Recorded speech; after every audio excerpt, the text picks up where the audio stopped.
Today I want to talk about cartridge selection, which is very important when you're going elk hunting. You need to know some basics of how to choose your cartridge. I'm not going to tell you what cartridge to pick. I'm going to give you some basic guidelines as to minimum requirements of power level that you need. I don't care what size your bullet is. I don't care if you're shooting a 50 cal or a 6.5 Creedmoor. You need to know at what power level it's going to do what to an elk. So the information I've actually am referencing here, I'm going to have down in the comments down here at the bottom, and it's off Colorado State Parks and Wildlife, a little thing they have called Elk University. It's going to be out of Chapter 2, Lesson 9, and it's a whole article on what it takes to take an elk down. So let's begin. For a broadside shot on an elk, meaning you're shooting through the ribs into the vital area, let's get my little diagram here. So you're putting a round right through here, you know, right up the top of the leg where the heart is and the lungs are. It takes 1,200 foot-pounds of energy. So 1,200 foot-pounds of energy to bust through the ribs and hit the vitals. Now, if an elk is not broadside to you like this, if he's quartered towards you, I'm going to do that with my hand. But anyway, he's not broadside to you. He quarters towards you, which means he's presenting his front shoulder right here to you, and you have to get through the shoulder to get into the vital organs. I call that a shoulder buster. So for a shoulder buster, they say that it takes 2,000 foot-pounds to bust the shoulder and tear the vitals up. So what we're going to do here is we're just going to say the minimum power level you need is 2,000 foot-pounds of energy at impact. Not at the muzzle, but at impact you need 2,000 foot-pounds of energy. So let's talk about some common rounds. Right here is the 243. Great round here in Texas to shoot 150, maybe even a 200-pound deer. But to shoot a 700-pound elk, it does not have the power to bust through the shoulder, even at point blank. It can break the ribs at 150 yards, but it can't bust the shoulder at any distance. So 243, we're just going to roll that down and kind of just know that's not a good choice if you have an elk jump up in front of you.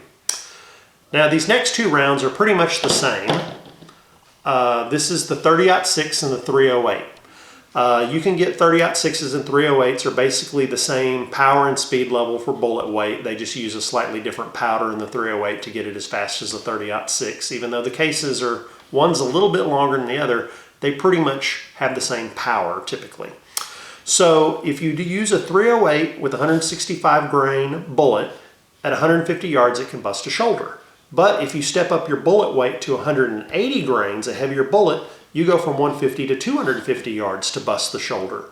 So heavier bullets out of the same calibers, out of the same cartridges, will have better penetration and better retention when they hit the animal. So heavier is better when elk hunting on any particular caliber, to the point of you don't want to give up accuracy or distance.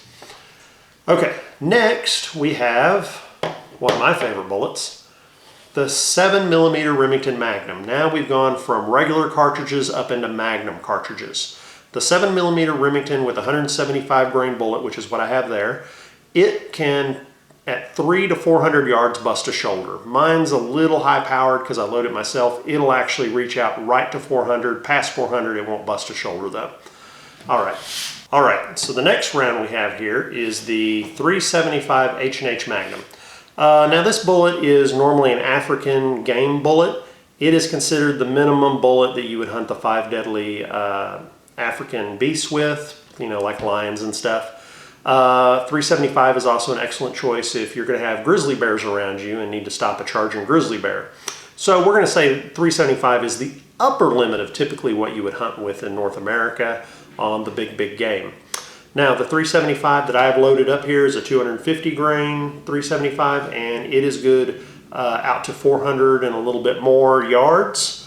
Because it is such a large bullet, it slows down significantly from where it launches to where it goes out to 400 yards. The 7 Magnum retains its power out just as far. So even though this is a bigger cartridge and a bigger bullet, the The 7 mag and it are on par with the same distance they can bust a shoulder.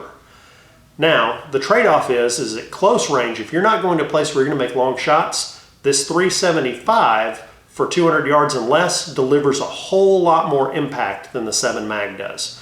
It will hit them like a sledgehammer.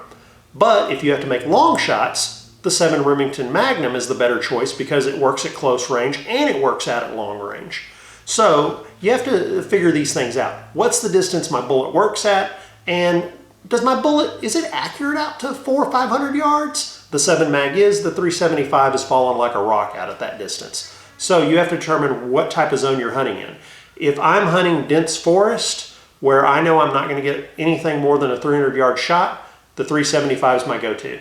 If I'm going to go out to where there's scrub brush and sage, where I may get up on a hill and see an elk and get a very long distance shot on it broadside, the 7 mag is the way to go because it doesn't drop as much. Your error and your wind drift are far less with the 7 mag. So just kind of comparing these two bullets, this is your long range and this is your short range, but both will work at any distance up to 400 yards to bust a shoulder. So these are the type of questions you have to ask yourself. So let's say you actually have two guns. Let's say that you have a 7 mag and a 308.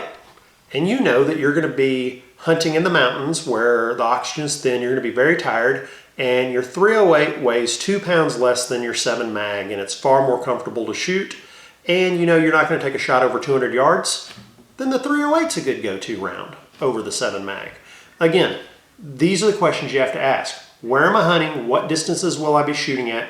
And what distance is my round effective for a broadside or a shoulder shot? Now, I would default to always having the shoulder power, because having more power and being overpowered with your shot isn't a bad thing. You can't, I mean, nobody ever said, well, it shot a little too hard and went clean through the beast and it ran off and I never recovered it. That doesn't happen. It's always it didn't shoot hard enough and I couldn't find the elk after the fact. So this is just a little food for thought. Again, we're going to be talking about going to a ballistics calculator and finding out where your round reaches the 2,000 foot-pound mark, and that's your distance with that particular round.